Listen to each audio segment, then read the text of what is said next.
पत्नी विहीन पुरुष की व्यथा।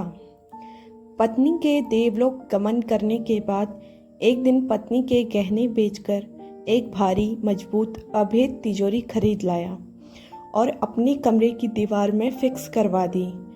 फिर घंटों दरवाज़ा बंद कर कर आराम से सोता रहा। शाम हुई तो जेवरों के खाली डिब्बे अलमारी में जमाए, कुछ पुराने अखबार भरे, फिर अच्छी तरह से अलमारी बंद कर दी। चाबियां संभालता हुआ घर से बाहर निकल गया। 70 साल की उम्र है मेरी। 50 वसंत मेरे साथ देखने के बाद पिछले ही माह मेरी पत्नी मुझसे जुदा हो गई।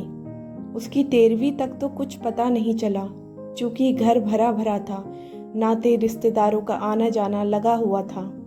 मुझे एकाकीपन नहीं लगा। उसके कारण जिंदगी का मेला था। जाते हुए भी एक बार मेला लगा गई थी वो। कहने को तो भरा पूरा परिवार है मेरा, 2 बेटे 2 बेटियां, उनका भी अपना परिवार था। जीवन में आजीविका का साधन व्यापार रहा था, तो सुख का हिंडोला भी झूला और दुख की चटनी में रोटी भी डुबो कर खाई। बच्चे बड़े हो गए तो उन्हें धीरे धीरे जिम्मेदारी सौंपता गया। जितने वो दक्ष होते गए उतना मैं व्यापार से मुक्त होता गया। पिछले 10 सालों से मैंने ऑफिस जाना छोड़ दिया, पर जब कभी बच्चों को व्यावसायिक सलाह या सहायता की ज़रूरत होती है तो उनकी पहली पसंद मैं ही होता हूँ। आखिर अनुभव बोलता है।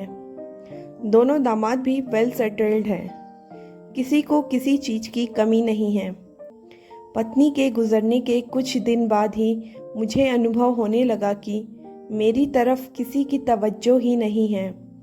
रुपयों से खरीदी जाने वाली चीज़ों की कमी नहीं थी, परंतु बहू में सेवा की भावना अब नहीं रही थी। समय पर खाना नहीं, दवाई की कोई याद नहीं दिलाता था।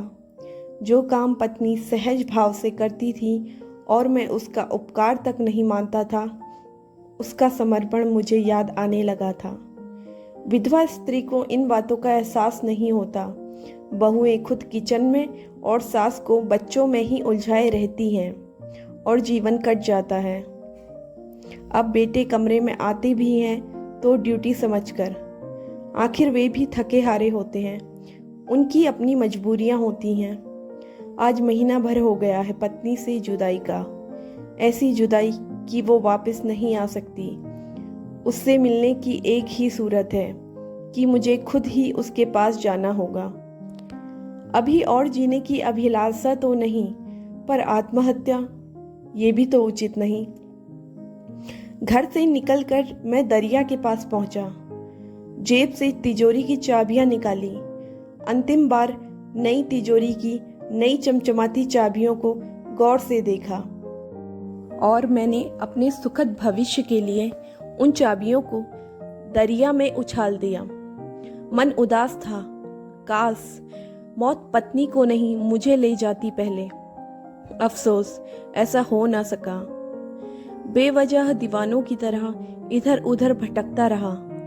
रात के अंधेरे में मैं वापस अपने घर लौटा। अंतिम परिणाम आना अभी बाकी है, परंतु आसार दिखने लगे थे। आज मुझे मेरा कमरा साफ सुथरा मिला है। मेरी कपड़ों की अलमारी तक साफ की गई है। जरूर चाबी की तलाश में कमरा खंगाला गया। चाबी न मिली तो कमरा दुरुस्त कर सराफत दिखाई गई थी। उनकी उम्मीद जिंदा रहे, इसलिए ही तो चाबियां मैंने दरिया के हवाले की हैं।